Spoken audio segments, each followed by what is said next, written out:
In our next community conversation, we're joined by Eric Ward with UVA Athletics. He's sitting down with Steve. All right, Eric, appreciate you coming in. Got a big women's basketball game tonight, and one of the Charlottesville natives on the squad really making a name for herself. Yeah, it was amazing to see Kymora Johnson get become the second student athlete for women's basketball to ever have a triple-double. Dawn Staley was the first. She did it twice.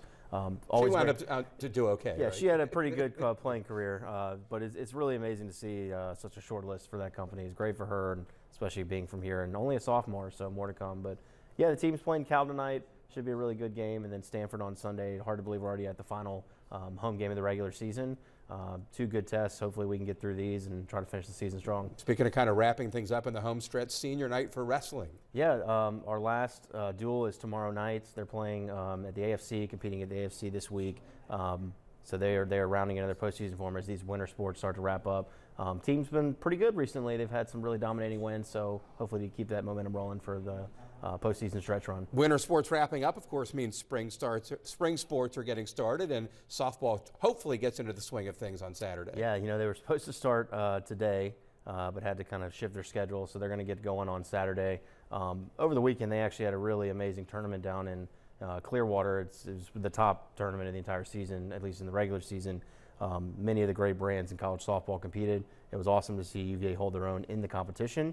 And took More down, than hold their own. Yeah, they took down two ranked teams in a big walk-off win against UCLA to wrap it up. So still working out the schedule kinks for this weekend, but we should be playing Saturday, Sunday, and Monday. Lots of softball going on at Palmer Park, first home games this season. And same thing with women's tennis begins ACC play. Yeah, they actually just achieved, right before I came here, the highest ranking in program history. They're now up to number 2 in the polls. So they're getting ACC play going this weekend against Clemson tomorrow and Georgia Tech on Sunday. Really amazing for Coach O'Leary. They finish up the ITAs in the semifinals, losing to the eventual champion. So it should be a really fun ACC season that gets underway this weekend. We got Clemson tomorrow, Georgia Tech Sunday. Right? That's right. Okay. Admission free, by the way. Don't forget, over at Boar's Always Head at if you're Boar's Head. interested. And baseball rescheduled opening day as well for the reason if you look out your window, you can figure out. Yeah, I think it's probably best they didn't play a game yesterday with all the snow, but they had a fun tournament down in Puerto Rico, lost on opening day to Michigan. There you go.